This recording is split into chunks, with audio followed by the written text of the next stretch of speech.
Hello, ohayou gozaimasu. Assalamualaikum. Okay, kita sekarang berada di Shinjuku, Jepun. Dan sementara kita ada kat sini, tengok kat belakang tu ada musim sakura. Cantik kan? Jadi kita berada di National Park Gion, Shinjuku. Kat sini memang banyak pokok sakura tengah blossoming. Jadi kita nak memperkenalkan insya-Allah dua menu terbaru daripada Dapur Go.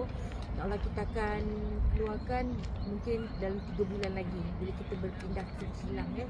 Ini salah satunya, ini adalah favourite suami saya, patin Pahang.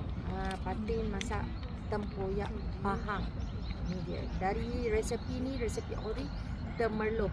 Okay, satu lagi adalah sambal bomblado. Kita belum ada lagi sambal bomblado yang berasaskan seafood atau ikan ya. Jadi kita keluarkan sambal bomblado ikan tenggiri. Tengok ni.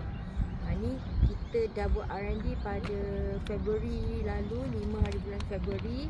Yang patin ni pun sama 5 Februari. Jadi hari ni kita nak buka dan tengok kejadiannya.